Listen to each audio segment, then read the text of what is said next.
Alhamdulillahi Rabbil Alamin. Wassalatu wassalamu ala Rasulina Muhammadin wa ala alihi wa sahbihi ajma'in. Radiyallahu anna wa ankum wa an kafetil mu'minin. Rabbana atina min ledunke rahmeten ve hayyi lana min emrina rashada. فإذا كان كذلك ألزمه الشيخ زاوية ينفرد بها. So after one learns controlling himself or herself, in particular the appetite of eating more, speaking more, socializing more, like after one learns controlling these things and gains the habit of making constant zikr of Allah Ta'ala, first verbally, then in the heart. When one reaches to this level, his sheikh puts him in a zawiya, in seclusion, and he remains there in solitary. He stays there alone by himself. وَيُوَكِّلُ بِهِ مَنْ يَقُومُ لَهُ, and the sheikh appoints somebody to take care of his daily needs بقدر يسير من القوت الحلال, providing him halal and nice food. So that's the person who's appointed to bring food to this disciple who is in seclusion by himself alone. So he brings him halal and nice food, but بقدر يسير, not too much, just the necessary amount that will be sufficient for him. فإن أصل طريق الدين القوت الحلال. This is a very important sentence because the foundation of the path of religion, the foundation, the origin, the root of the religious path is lawful food, القوت الحلال.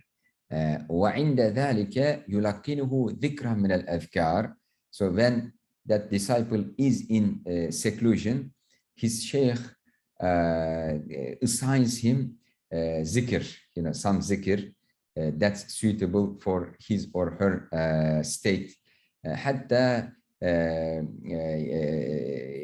يشغل به أو حتى يشغل به لسانه وقلبه, so that that disciple keeps his tongue and heart busy with that zikr, and he exclusively focuses on that zikr, and disconnecting his mind and his heart from worldly things. فيجلس ويقول مثلا الله الله الله. So he sits on the floor and makes this zikr, zikr ism al-jalal, Allah Allah Allah, أو سبحان الله سبحان الله, or subhanallah subhanallah, أو ما يراه الشيخ من الكلمات, or whatever his sheikh assigns him to say. So this is an advanced stage in spiritual purification. فلا يزال يواظب عليه حتى تسقط حركة اللسان. So he continues making that zikr verbally, but eventually he reaches to a point the movement of the tongue disappears. Tongue does not move. وتكون الكلمة كأنها جارية على اللسان من غير تحريك. It becomes as if the words flow over the tongue without any movement in the tongue. So that kind of state is reached while constantly making zikr of Allah Ta'ala. ثم لا يزال يواظب عليه حتى يسقط الأثر عن اللسان. So he continues making that kind of zikr until even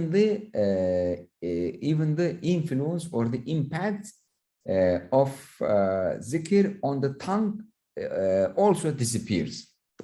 وتبقى صورة اللفظ في القلب. At the end, only the image of the name of Allah remains in the heart. Everything else disappears.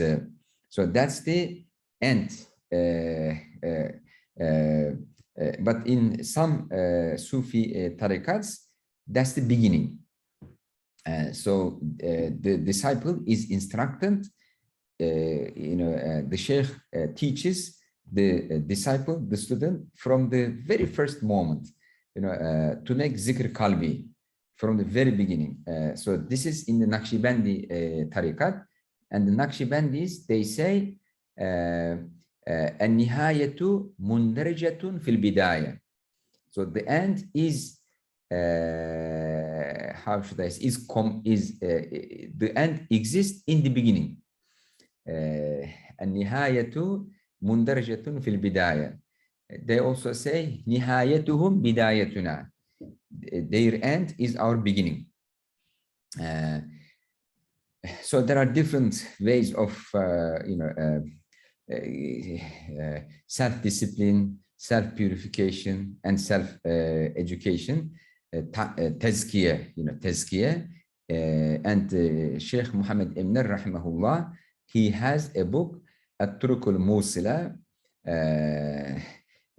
where he combines different methods, used by different Sufi tariqats. It's like a comparative tasawwuf methods, just like the mazhabs in kalam and mazhabs in fiqh. There are mazhabs in tasawwuf as well. ثم لا يزال كذلك حتى ينمحي عن القلب حروف اللفظ وصورته. He continues like this until the letters and the image of the word also disappears in the heart. وتبقى حقيقة معناه لازمة للقلب. Only the meaning of the lafz remains in the heart, which is al-mazkur. Al-mazkur, lafz al-zikr disappears, and al-mazkur, ma'na al-lafz, remains in the heart. And actually, when one makes zikr, one focuses on the mazkur, on the meaning of the lafz, not the lafz itself. حاضرة معه, so the heart feels the presence of Allah Ta'ala, غالبة عليه, and that meaning overwhelms the heart. قد فرغ عن كل ما سواه, and heart becomes vacant, emptied from everything else, because the glory of the meaning of the lafz jalal, Allah, overwhelms, dominates, prevails over the heart. لأن القلب إذا شغل بشيء خلا عن غيره أي شيء كان. This is because if the heart is preoccupied with something, it stays away from anything else, regardless of what that thing is.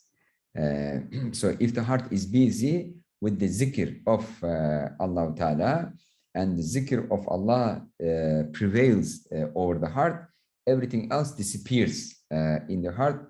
Just the meaning of the loves of Allah prevails in it.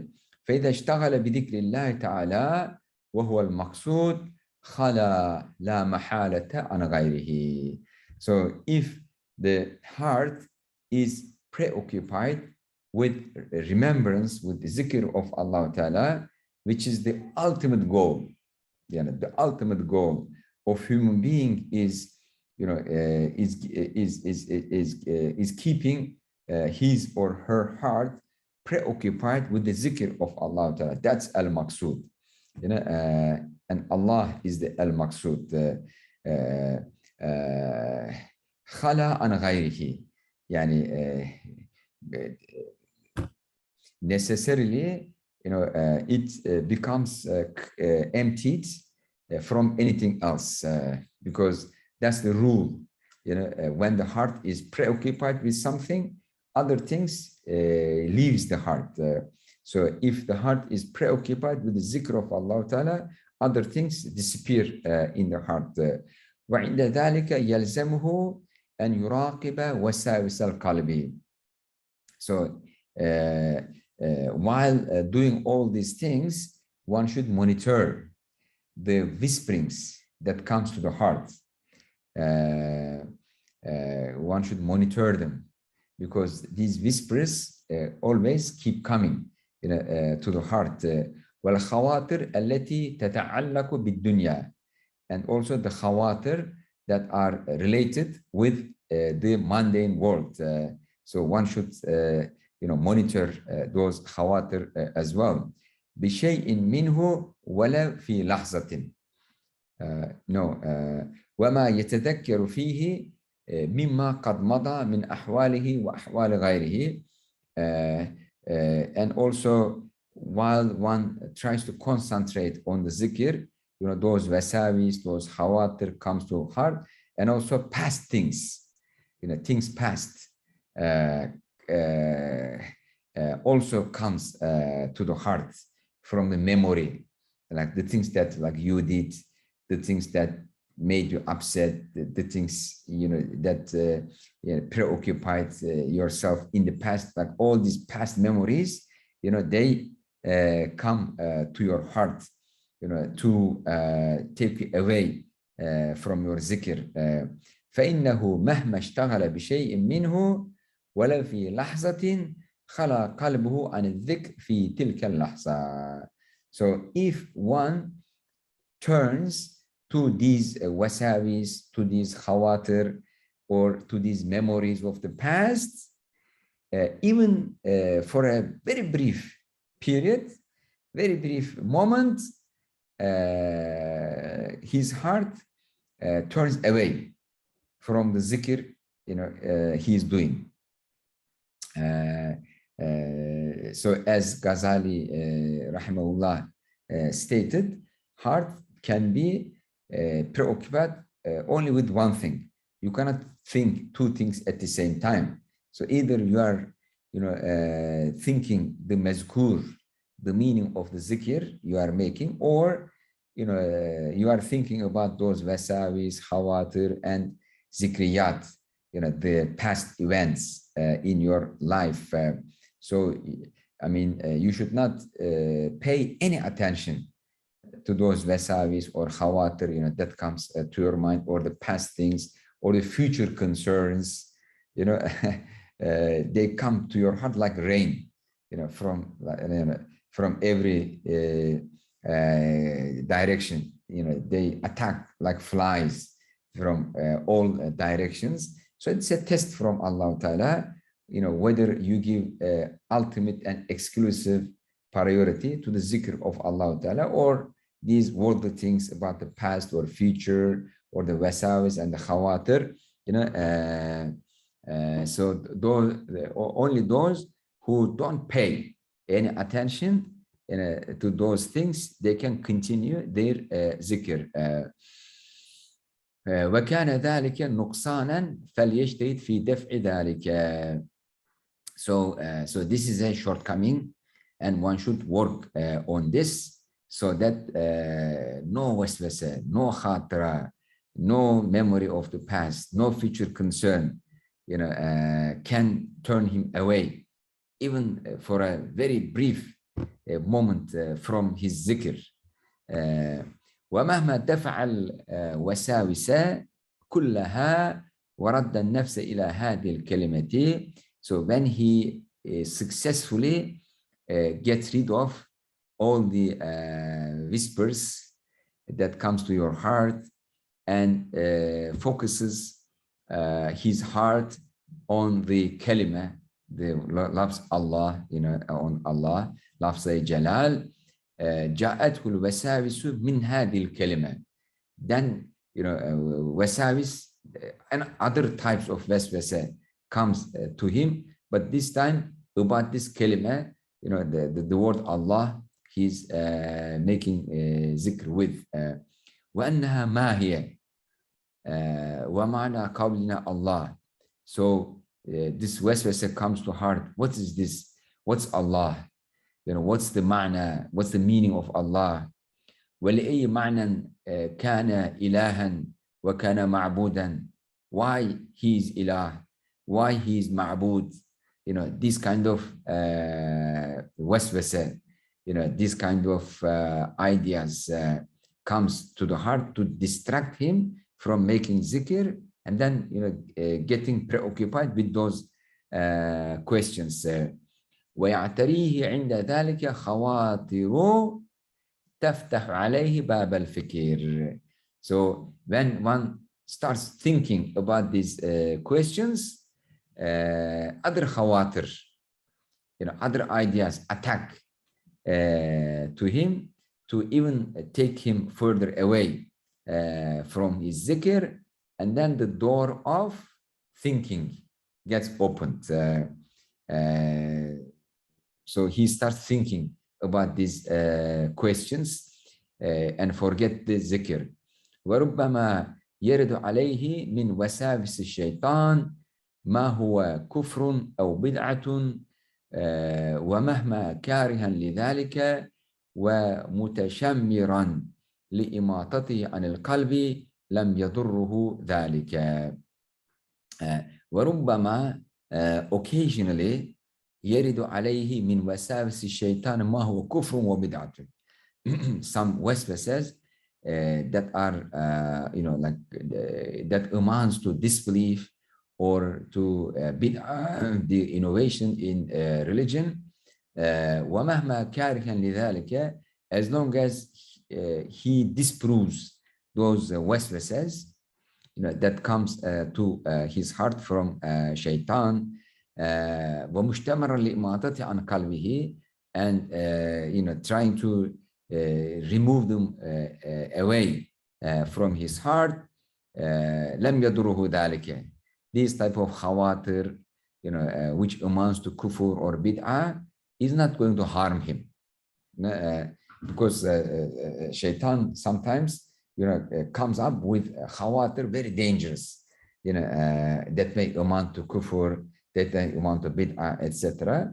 But as long as one doesn't pay attention to them and rejects them, these things are not going to harm him. But of course, all these things should be under the supervision of that master, experienced master and the mentor. Otherwise, one may get really confused about these khawatir and wasawis. والخواطر منقسمة. Now Ghazali is going to talk about what's al-khawatir, what are the different types of al-khawatir, these ideas that come to heart. إلى ما يعلم قطعا أن الله تعالى منزه عنه ولكن الشيطان يلقي ذلك في قلبه ويجريه على خواطره فشرطه ألا يبالي به ويفرغ إلى ذكر الله تعالى ويبتهل إليه ليدفعه عنه. So some of the khawatir, these ideas that come to the heart, إلى ما يعلم قطعا, some of them are known for sure with certainty that أن الله تعالى منزه عنه, that Allah Ta'ala is far away from these kind of things. ولكن الشيطان يلقي ذلك في قلبه, but shaitan brings these ideas and throws them into one's heart. ويجريه على خاطره, and shaitan lets those ideas move in one's heart. فشرطه ألا يبالي به. So like how one should react against this kind of khawatir. So one is required not to pay any attention to those khawatir. ويفرغ ويفزع إلى ذكر الله تعالى, and one should continue with the zikr of Allah Ta'ala, without turning an eye to them, without paying any attention to those khawatir and wasawis, because they are nonsense, absolutely nonsense.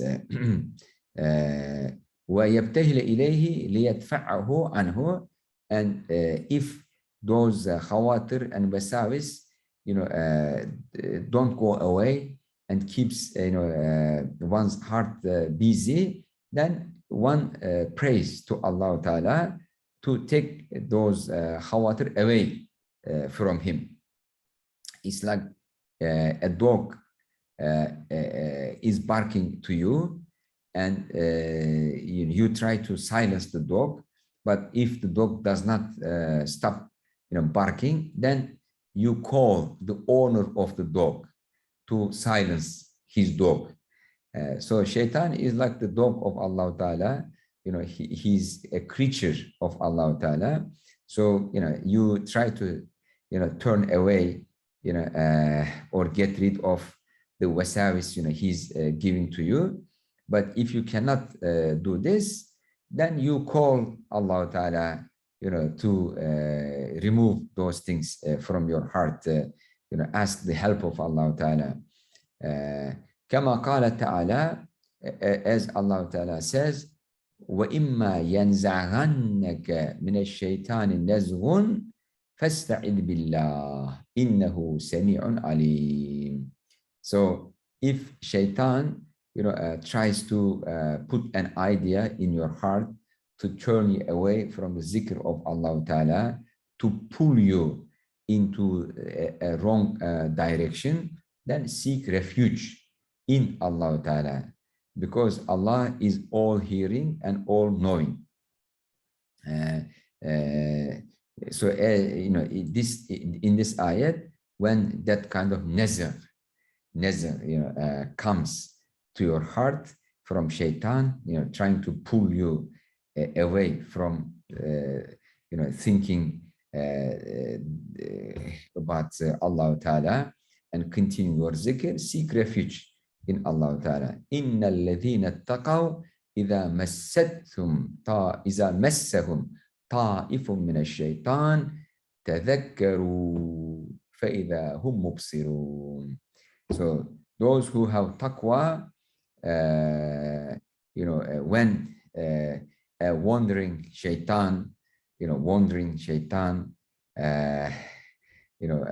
a free-floating shaitan comes and touches them, that means gives them like a waswasa, تذكروا, they make dhikr of Allah, they remember Allah, فَإِذَا هُمْ مُبْصِرُونَ, and suddenly shaitan leaves away and they start seeing everything properly, because the waswasa of shaitan, the touch of shaitan to the heart of believers blurs the vision of their hearts. They cannot see everything in the right way, because the waswasa of shaitan blurs your vision, your spiritual vision. Then you don't see everything in a very clear way. But when you make zikr of Allah Ta'ala and shaitan leaves you alone, then you start seeing things properly, clearly, in the right way, inshallah Ta'ala. وَإِلَى مَا يُشَكُّ فِيهِ. So the second type of khawatir or waswasa from shaitan. So the first type is clearly known. It's nonsense, completely wrong. The second type, إِلَى مَا يُشَكُّ فِيهِ, doubtable, dubious. فينبغي أن يعرض ذلك على شيخه. So one should present this to his sheikh, that something like this came to his heart. How should one react to this? Okay. بل كل ما يجد في قلبه من الأحوال من فترة أو نشاط أو التفات إلى علقة أو صدق في إرادة فينبغي أن يظهر ذلك لشيخه وأن يستره عن غيره فلا يطلع عليه أحدا. So Ghazali is stating a general rule, on this occasion. So he says, "Bal kullu ma yajidu fi qalbihi," everything he finds in his heart, min al-ahwal, like the states of the heart, spiritual states, such as fatra.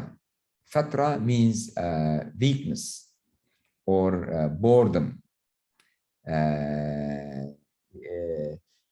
or tiredness. When one finds that kind of feeling in the heart, he should present this to the sheikh. Or nashat, or dynamism, more activity in the heart. One should present that one also to his sheikh. أو التفات إلى علقة, or turning to some idea, to some attachment, in the heart. Sometimes, our hearts are attached to certain things. We cannot get rid of them. We should present this to the sheikh as well. أو صدق في إرادة, or sometimes, there is sincerity in the heart. For irade. Irade means, will, exercising one's will to gain the pleasure of Allah Ta'ala, exercising one's will to make his suluk in the spiritual path. So sometimes there is, a sidq, there is a sincerity, passion, to move forward and make the suluk go on. But sometimes there is, weakness, boredom, tiredness, sometimes more activity, sometimes, attachment to something, sometimes obsession with something. فينبغي أن يذكر ذلك لشيخه. So one should expose these things to his sheikh and consult with him about these states, spiritual states. وأن يستره عن غيره. But one should keep these things from other people. One should not talk about these spiritual states to other people, just the sheikh alone. فلا يطلع عليه أحدا. One should not let others know about these inner states. ثم إن شيخه ينظر في حاله. So on these occasions, the sheikh, looks at his state. ويتأمل في ذكائه وكياسته, and the sheikh deliberates about his intelligence, level of intelligence, and the level of understanding. فإن علم أنه لو تركه وأمره بالفكر تنبه من نفسه لحقيقة الحق فينبغي أن يحيله على الفكر ويأمره بملازمته حتى يقذف في قلبه من النور ما يكشف له حقيقته.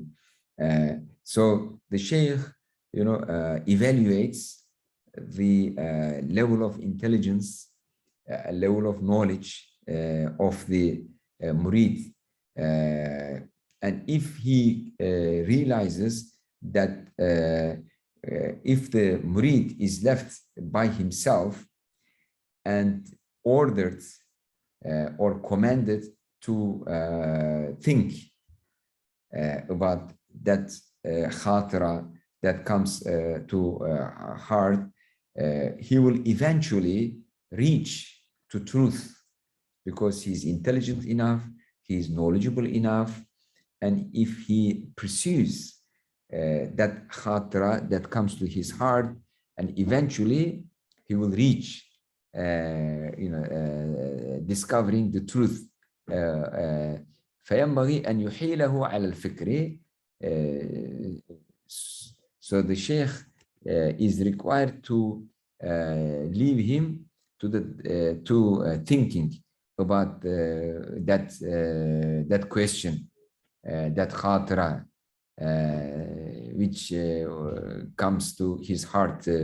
ويأمره بملازمته, and sheikh commands him to keep thinking about that idea or that question, which comes to his heart, as khatra, حتى يكتفى في قلبه من النور, until a light is thrown into his heart, ما يكشف له حقيقته, a light that uncovers the truth of that matter in the heart of that person. وإن علم أن ذلك مما لا يقوى عليه مثله, but if the sheikh, after evaluation of the level of intelligence, level of knowledge of that person, and comes to conclusion that he cannot handle that kind of question,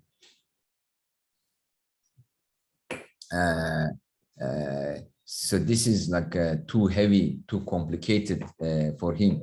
He's not going to be able to, find an answer to that question. He's not going to be able to solve that puzzle. رده إلى الاعتقاد القاطع بما يحتمله قلبه من وعظ وذكر ودليل قريب من فهمه. So he tells him to believe in the certain aqidah, بما يحتمله قلبه, the aqidah that his mind, his qalb, his heart can carry on, can handle, like preaching or zikr or dalil qarib min fahmihi, or an approximate argument that he can understand. So because he cannot really understand the truth of the matter, it might be like too complicated for him to understand.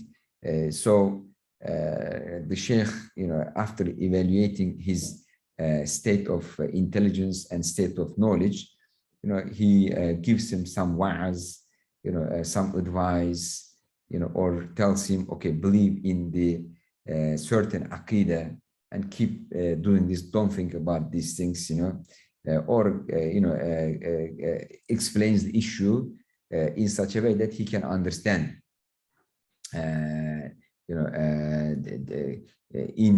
compatible with his level of understanding.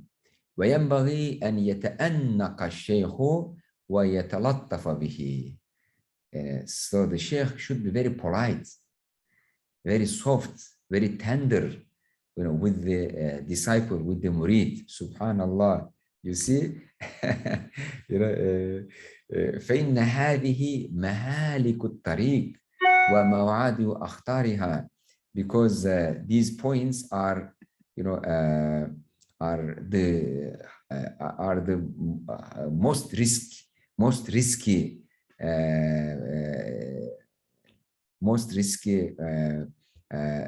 states in the spiritual path. So there is great danger, great risk in those points.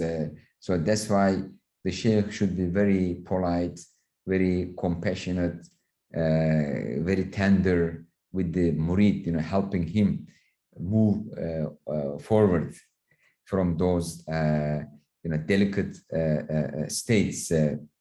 فكم من مريد اشتغل بالرياضة فغلب عليه خيال فاسد.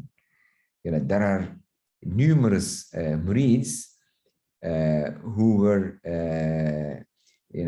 in the riyada, in seclusion, but some kind of khayal, some kind of imagination, but corrupt imagination, corrupt thinking,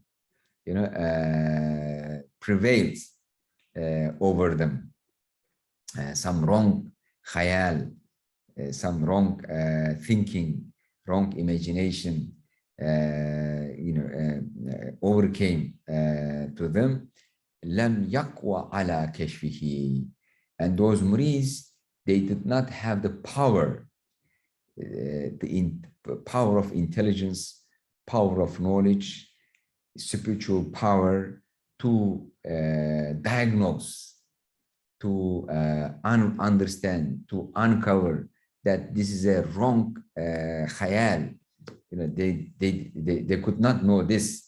فانقطع عليه طريقه. And because of this, they were cut off in their spiritual journey. They could not move forward. They could not travel. فاشتغل بالبطالة, and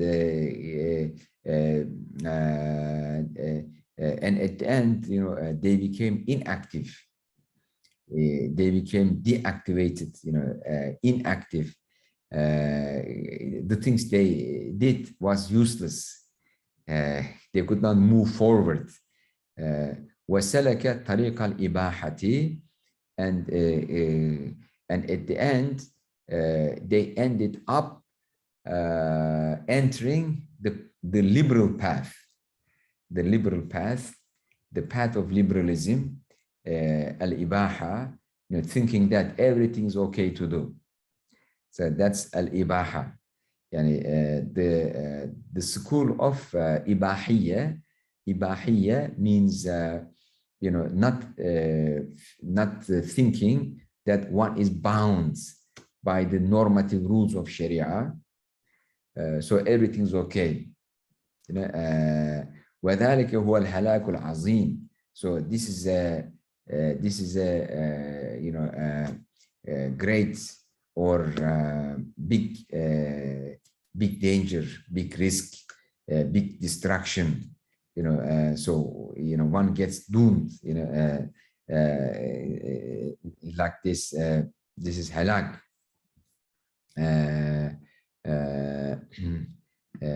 So one should be very careful, and the Sheikh also should be very careful at this stage. ومن تجرد للذكر, whoever goes into seclusion to make zikr, just zikr, nothing else. ودفع العلاق الشاغل عن قلبه, and removed from his heart all the mundane attachments. لم يخلو عن أمثال هذه الأفكار. He wouldn't be completely emancipated. He wouldn't be completely freed from these kind of ideas. فإنه قد ركب سفينة الخطر. This is because he mounted on the ship of risk, ship of danger. فإن سلم كان من ملوك الدين. So if he safely completes his journey in the seclusion, at the end he becomes king of religion or prince of religion. At the end, sultan, big success. وإن أخطأ, but if he makes a mistake during this spiritual journey in seclusion, كان من الهالكين. He becomes one of those people who are doomed, who are completely destroyed, vanished. So this last stage is a risky phase in the spiritual journey. Sheikh Ghalib said, spiritual journey is like making the ships from how do you call this? Subhanallah. Yani ateş denizinde mumdan gemiler yüzdürmektir. Who is gonna help me translate this? Ateş, yani seyri sülük, ateş denizinde mumdan gemiler yüzdürmektir. Okay. Who's gonna help me with this? Okay. Is there anyone, like, what's mum in English? Candle. I mean, Not that one. no, the material from which candle is made. Wax hocam. Yes. Wax, yes, wax. Yes. So spiritual journey, Seyr-i Suluk, is making ships from wax sail in the sea of fire. I mean, making the ships made of wax, sail in the sea of fire. This is how Sheikh Ghalib, defined Sayr Suluk. So this, Imam Ghazali's description reminded me that. But this is like the last stage of this spiritual journey, and there is a big risk, and the Sheikh should be very careful, very tender, very compassionate, very passionate, and paying ultimate attention, to the murid, so that he can move on and complete the journey. But there are many murids who fail in this last stage, and they end up becoming ibahi, like liberal, everything goes. ولذلك قال صلى الله عليه وسلم عليكم بدين العجائز. So this is the reason why, Rasulullah عليه الصلاة said, stick to the faith of the old ladies, because old ladies, they accept religion without questioning. They submit themselves to religion without questioning. They have no doubts about it. They believe in religion as if they have seen Allah Ta'ala, as if they have seen the hereafter. They have this clean heart without any doubts, any questions, or anything. وهو تلقي أصل الإيمان وظاهر الاعتقاد بطريق التقليد والاشتغال بأعمال الخير. And what's the إيمان العجائز, the faith of old ladies? تلقي أصل الإيمان, so they accept the foundation of Iman, وظاهر الاعتقاد بطريق التقليد, through following the authorities in religion. They accept Iman as it is. Whatever they are told by the authorities, by scholars, by the sheikh, they accept it without any questioning. They submit themselves to it. They don't philosophize. They are not skeptics. وَالْإِشْتِغَالِ بِعَمَلِ خَيْرٍ. So they put their energy in doing good deeds. They don't spend their energy in philosophizing, in thinking about theological issues. They focus on practice and do good deeds. This is what keeps them busy. فإن الخطر في العدول عن ذلك كبير. Because deviating from this path, accepting whatever you are told by the authorities in religion, by the ulama in religion, deviating from this, and also deviating from amalul khair, good deeds, there is a big risk in deviating from the path of Iman and from the path of amalul khair. there's a big risk. So one should keep concentrating on this. ولذلك قيل, this is the reason why it is said that على الشيخ أن يتفرس في المريد. Sheikh should have firasa, يعني a deeper understanding of the murid. And firasa means foresight, seeing the future of the murid and predicting how long that murid can travel, and how much burden that murid can handle. So the sheikh should have this firasa. فإن لم يكن ذكيا فطنا متمكنا من اعتقاد الظاهر لم يشغله بالذكر والفكر. So if the murid is not intelligent enough and well grounded in accepting the aqidah, the way it is, sheikh should not make him busy with zikr and fikr, because eventually he wouldn't be able to handle those khawatir, those wasais that comes to his mind.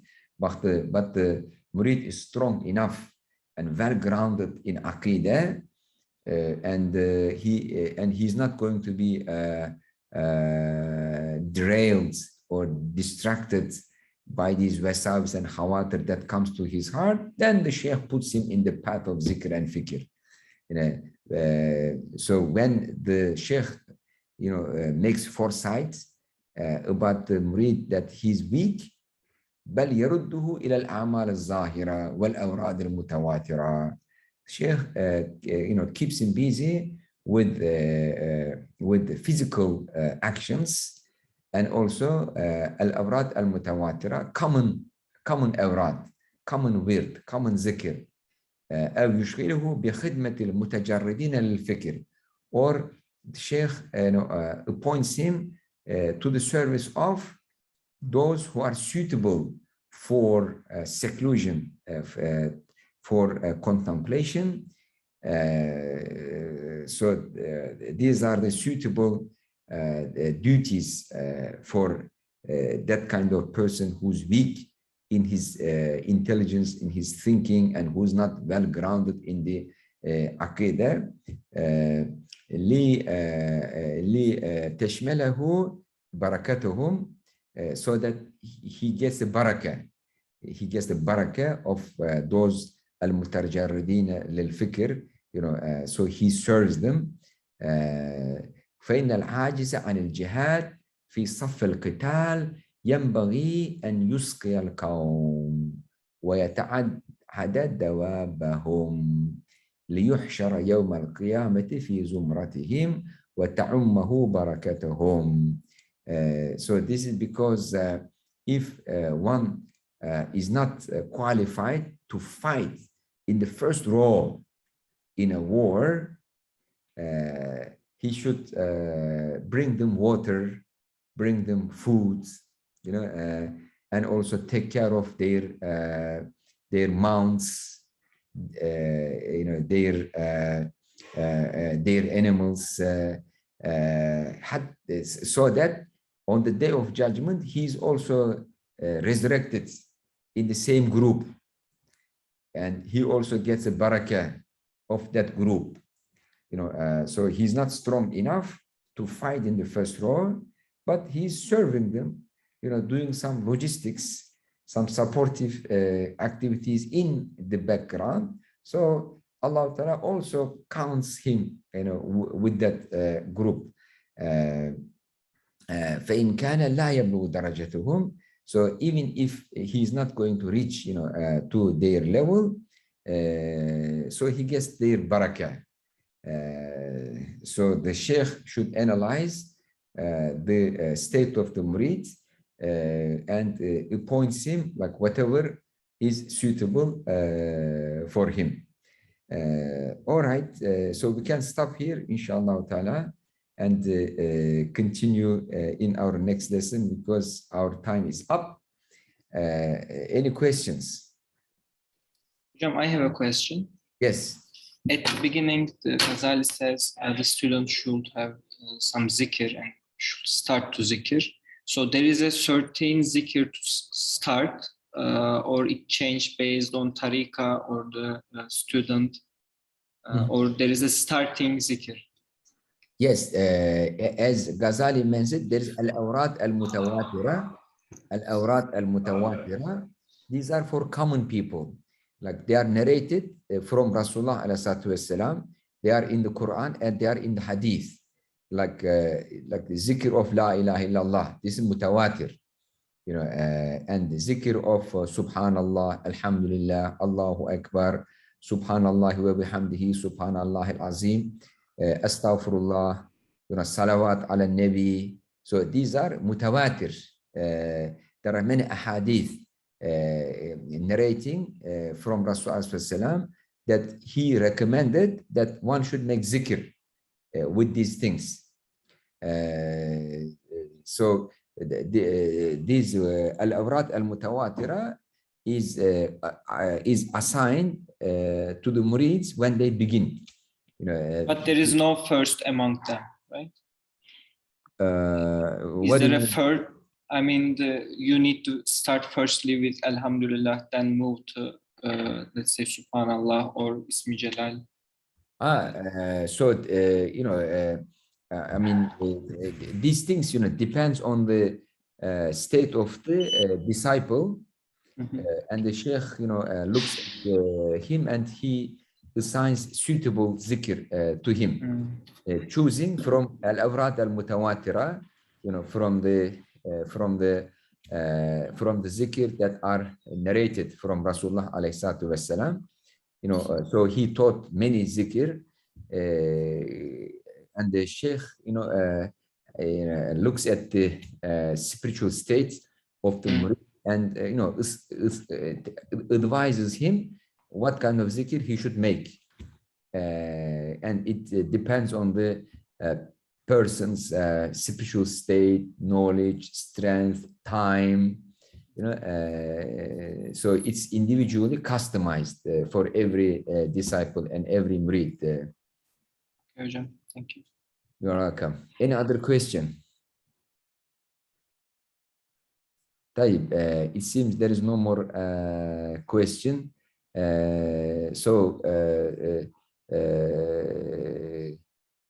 Somebody sent a message from the chat.